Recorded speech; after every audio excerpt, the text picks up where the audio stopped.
Hey, we're back with a look at another new design called Intensity. So this is going to be the layer walkthrough to see what all's included in here and just how to customize this thing. Pretty straightforward, but let's get into it and take a look. So we're going to look at the vertical banner because again, once these are designed so that if we know kind of how to manipulate the vertical banner, then the horizontal is going to have all the same techniques in it. So let's run through here. So starting at the top, when this opens, what we're going to see is our color grading layers. Alright, so these are grouped, so the whole group is within here. We can expand this. Now you're going to see on this one's got a couple little extra layers within the color grading group than typical. And those layers are, well, first we got the typical color grades here. You see 1, 2, and 3. It's not uncommon in my designs to have 2 or 3 color grading layers, but then the couple extras are this one here called Remove Blues.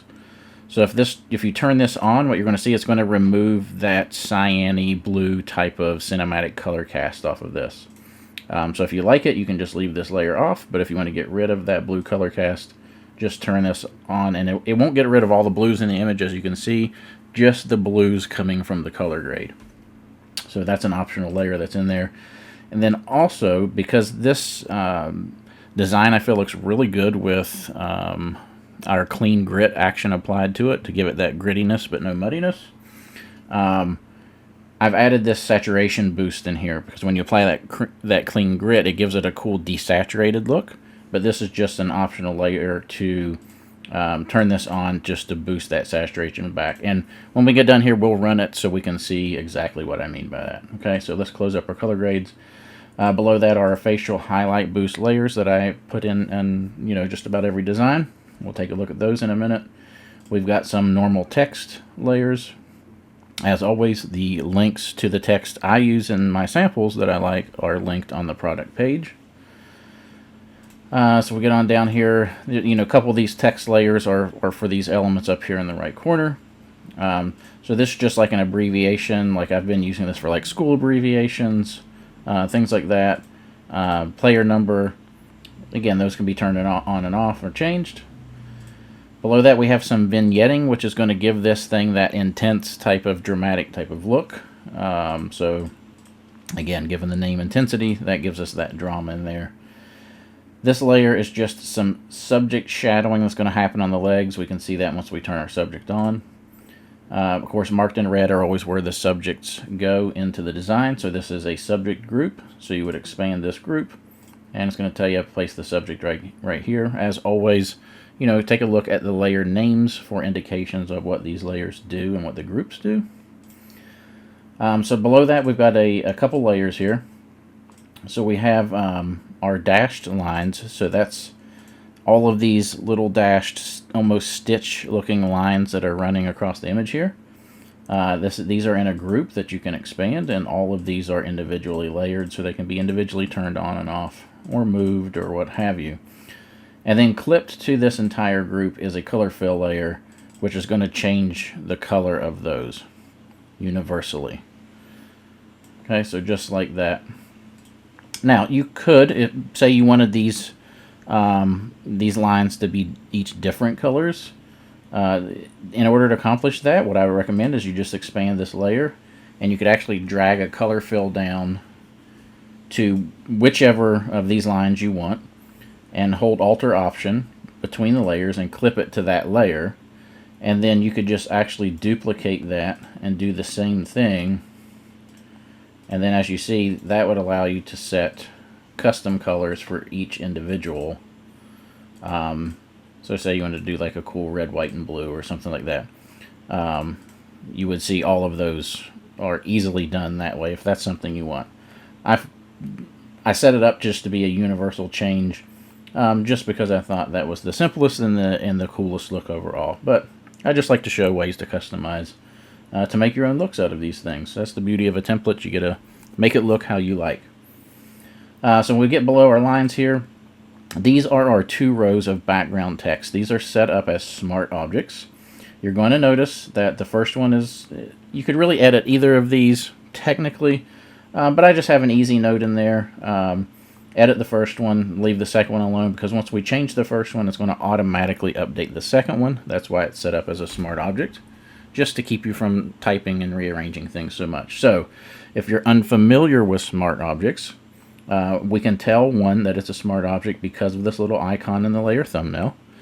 And to edit this text, what we want to do is double click on this thumbnail icon. So double click. It's going to open up a new document window. This is our smart object with the plain text in it.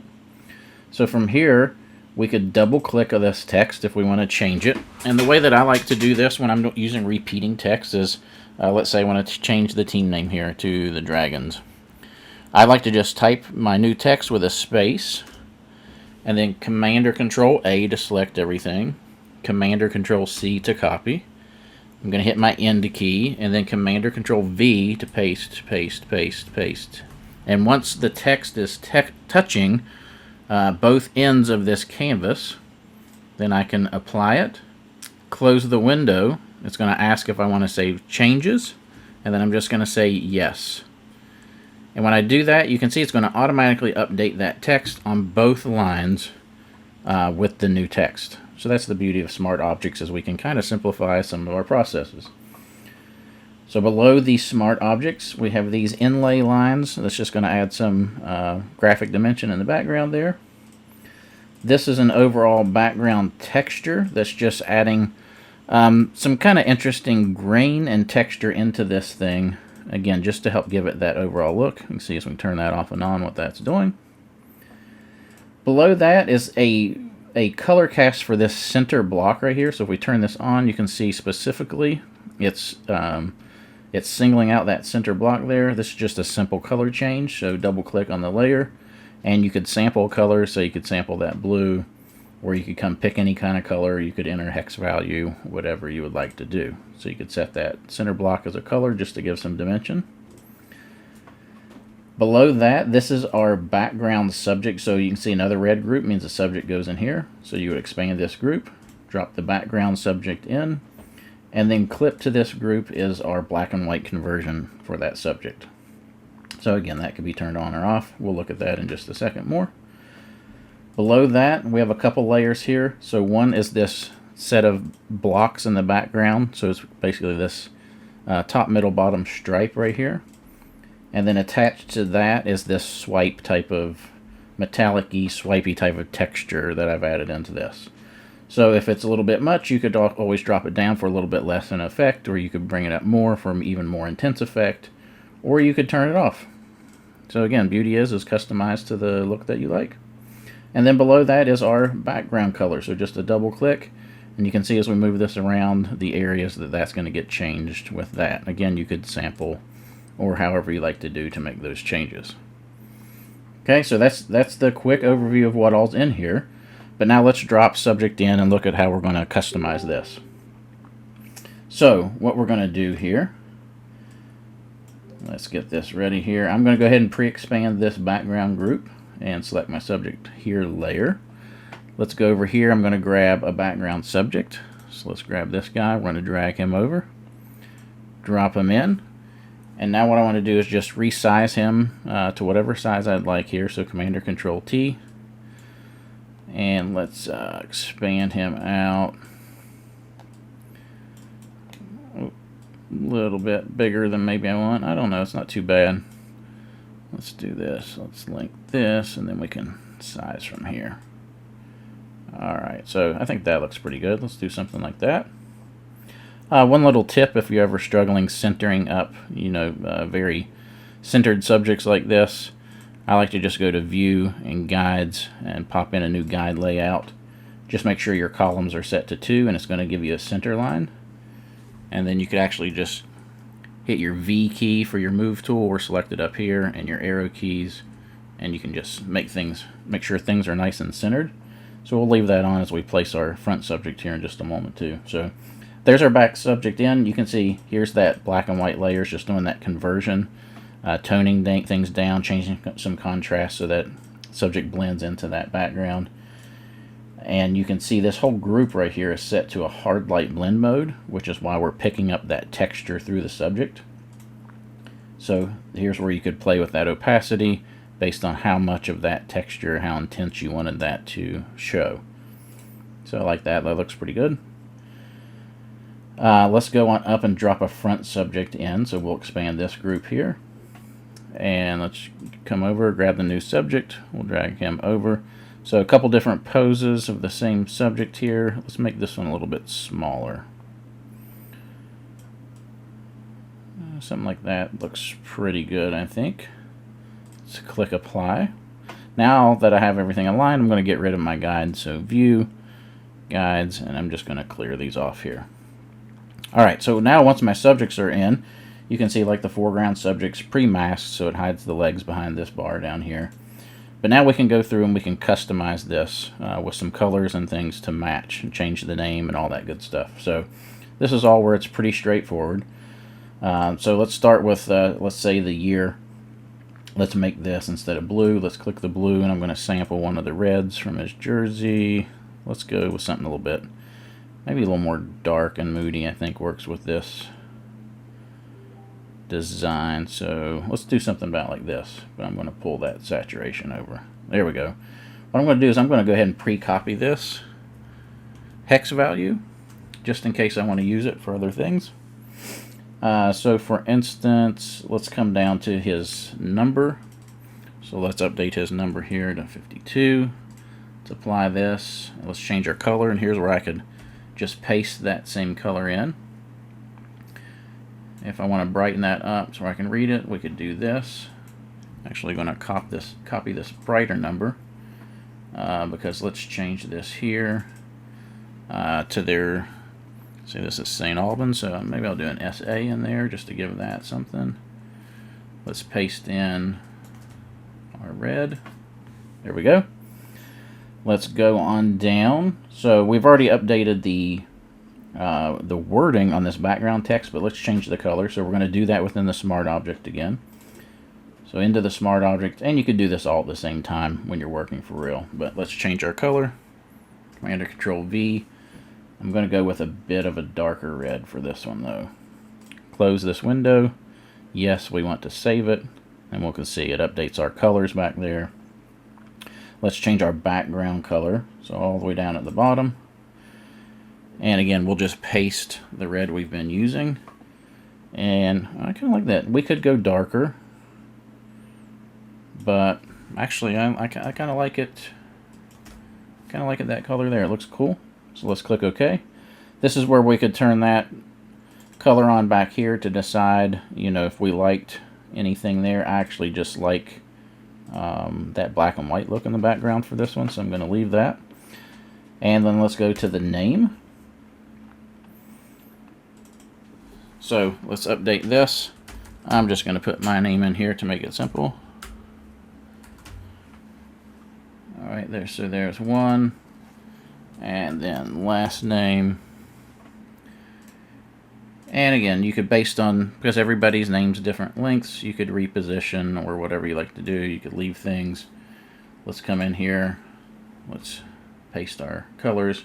Let's maybe go with a darker red for the text there. Let's copy this. And same thing, last name, we'll paste this same color. So there we go. There's how you can easily match your colors up. And if you're working with a whole team, you're going to set the colors once, and then you're just going to run through your team, or you're going to automate this, however you'd like to do it. But as I mentioned before, I really like the look of this design with the clean grit applied, so I thought I would just show that while we're here. So first thing I want to do is come to our facial highlight boost. Let me bring the flow up on my brush. Let's just go ahead and give his highlights on his face here a pop. So that's what these layers are for, just to give you that dimensionality on the face there. Maybe bring the opacity down just a touch. That looks pretty cool. Now, before I run my clean grit, if you've never used this, I'm going to show you how I like to use it. I'm going to turn my color grading layers off, because what's going to happen when we run this action, it's going to take all of our layers, it's going to merge them into one new layer above everything, and then it's going to run a custom Nik filter recipe against it. So I don't want those color grading layers being included in that merge. So I'm going to turn those off first.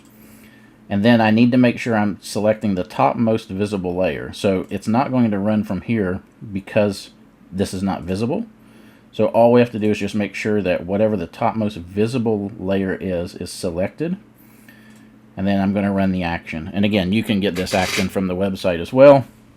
I'm just going to run to show what it does. So let's click play. There are a few versions of the action included in that download based on what version of Nik that you're running. Alright, so here we can see what happens by default. It just, again, adds this grittiness and this overall texture to the image as a whole. And you can see this is where it's merged everything into one layer, ran that recipe, that custom recipe against it, and gives us this cool edginess. So now when we turn our color grading back on, it's not, it's not including that color grade and then going over the top, basically. So we can turn the color grade on, and this is where I was saying if we expand this, if we wanted to boost some of that saturation back up, you can see how that clean grit desaturates. This is just a little extra layer in here in case you would like to use it, and use the clean grit to boost some of that saturation back, again, if that's what you like. Beauty of templates is you get to do your own thing. So that's the overall look, and I think that looks pretty cool, so I would leave that right there. So, hope you get a ton of use out of this one. As always, we'll see you in the next one.